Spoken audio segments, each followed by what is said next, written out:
আসসালামু আলাইকুম। পঞ্চম শ্রেণীর বাংলা বই নিয়ে ধারাবাহিকভাবে তোমাদের সাথে আলোচনা করছিলাম। তার ধারাবাহিকতা এখন তোমাদের সাথে আলোচনা করব। পার্ট 13, পাখির মতো।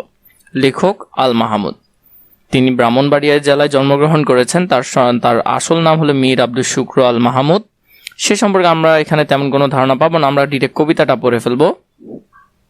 দেখো এখানে কি আছে, কবিতার নাম পাখির মতো। তো পাখির মতো চিন্তা করবেও আমরা যদি দেখি, আম্মা বলেন পড়রে শোনা, আব্বা বলেন মন দে।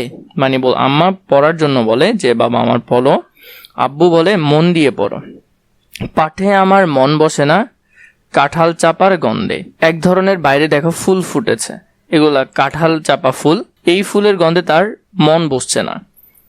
আমার কেবল ইচ্ছে জাগে নদীর কাছে থাকতে, মানে আমার শুধু ইচ্ছে হয় নদীর কাছে গিয়ে থাকতে। বকুল ডালে লুকিয়ে থেকে পাখির মতো ডাকতে। বকুল গাছের ডালে লুকিয়ে থেকে পাখির মতো ডাকতে শুধু ইচ্ছা করে।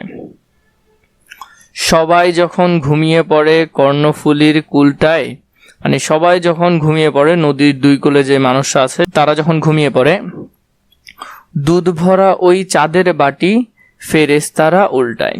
দুধের ওই যে বাটিগুলো আছে, যেমন এই এত সুন্দর চাঁদের আলোগুলো পড়তে থাকে, তখন কেবল ভাবতে থাকি কেমন করে উড়বো। মানে তখন আমি ভাবতে থাকি যে কিভাবে আমি উড়বো, কেমন করে শহর ছেড়ে সবুজ গায়ে ঘুরবো। এই শহর ছেড়ে কিভাবে আমি গ্রামে গিয়ে ঘুরবো সে কথাটা বলছে। তোমরা যখন শিখছো পড়া মানুষ হওয়ার জন্য, আমি না হয় পাখি হব পাখির মতো বন্য। তো বলতেছে তোমরা পড়ালেখা করছো, শহরের বাচ্চারা তোমরা পড়ালেখা করো, আমি না হয় পড়ালেখা করলাম না, পাখির মতো উড়ে বেড়ালাম, মানে বন্য হলাম আর কি। অর্থ জেনে নেই। কর্ণফুলী একটি নদীর নাম, এটা কাঁঠাল চাপা হলুদ রঙের এক ধরনের ফুল এটা।